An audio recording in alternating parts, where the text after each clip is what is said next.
सियासी घमासान देखने को मिल सकता है। विधानसभा के एक दिवसीय विशेष सत्र के ठीक पहले मुख्यमंत्री योगी आदित्यनाथ ने विपक्ष पर ऐसा तीखा हमला बोला है जिसने सियासी तापमान को चरम पर पहुंचा दिया। मुख्यमंत्री ने कांग्रेस, समाजवादी पार्टी और इंडी गठबंधन को सीधे सीधे जन्मजात महिला विरोधी करार दिया है। इतना ही नहीं, उन्होंने इन दलों पर आरोप लगाया है कि इनके राजनीतिक चरित्र में ही महिलाओं के प्रति सम्मान की कमी रही है। दरअसल आज का ये विशेष सत्र नारी शक्ति बंधन अधिनियम के संशोधन को लेकर बुलाया गया है। मुख्यमंत्री के अनुसार विपक्ष ने इस महत्वपूर्ण विधेयक को विरोध कर न केवल महिलाओं के अधिकारों को ठेस पहुंचाई है बल्कि अपने महिला विरोधी रवैये को भी उजागर किया है। पत्रकारों के से बातचीत में मुख्यमंत्री ने कहा कि जब भी समाजवादी पार्टी को सत्ता मिली है, महिलाओं के खिलाफ अत्याचार और अपराधों में वृद्धि हुई है। उन्होंने उस दौर के माहौल का जिक्र करते हुए कहा कि देख सफाई, बिटिया घबराई जैसे नारे आम हो गए थे, जो उस समय की स्थिति को दर्शाती है। मुख्यमंत्री ने स्टेट गेस्ट हाउस कांड जैसे मामलों का हवाला देते हुए कहा कि महिलाओं के प्रति इन दलों का रवैया पहले से ही संदेह के घेरे में रहा है। अब सवाल यह है कि क्या विपक्ष के पास अपनी छवि सुधारने का मौका था? मुख्यमंत्री का कहना है, हाँ बिल्कुल था। नारी शक्ति बंधन संशोधन विधेयक का समर्थन कर विपक्षी अपनी छवि बदल सकता था, लेकिन उन्होंने ये अवसर भी गंवा दिया। इसके बजाय वे लगातार इस कोशिश में लगे रहे कि यह अधिनियम लागू ना हो पाए। मुख्यमंत्री ने यह भी आरोप लगाया कि विपक्ष की इन कोशिशों से न केवल प्रदेश बल्कि देश की व्यवस्था पर भी सवाल खड़े हो रहे हैं। आज विधानसभा में इसी मुद्दे पर पूरे दिन चर्चा होगी। मुख्यमंत्री ने स्पष्ट किया कि इस दौरान प्रधानमंत्री के नेतृत्व में महिलाओं के लिए किए गए कार्यों पर आभार व्यक्त किया गया। साथ ही यह भी बताया जाएगा कि किस प्रकार वर्तमान सरकार महिलाओं को सम्मान, सुरक्षा और स्वावलंबन देने की दिशा में काम कर रही है।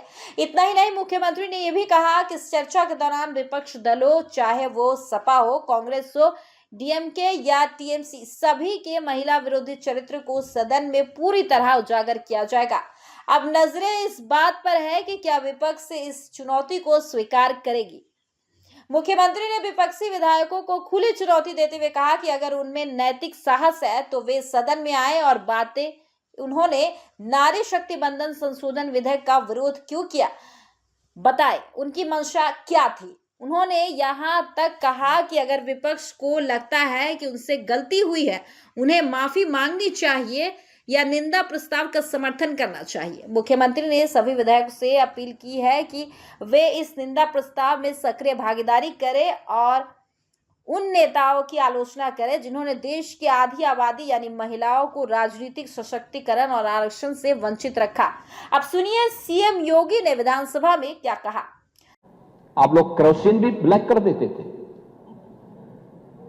और आज कांग्रेस के समय में एलपीजी के सिलेंडर तो मिलते नहीं थे, डंडे जरूर पड़ जाते थे।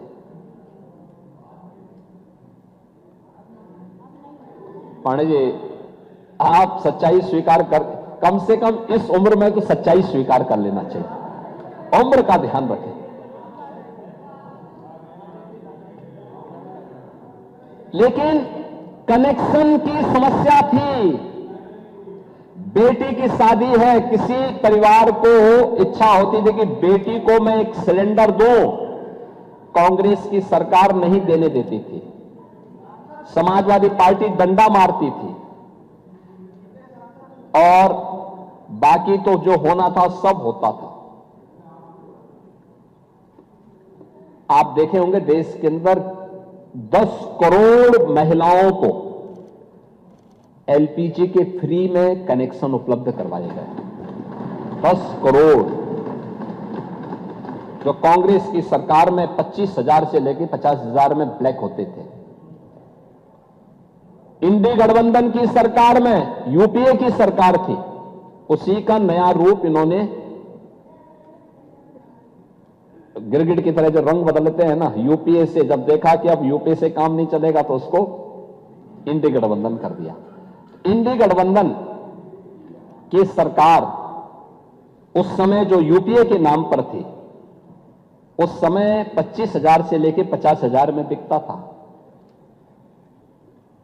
और फ्री में मोदी जी ने 10 करोड़ महिलाओं को रसोई गैस के सिलेंडर उपलब्ध करवाए।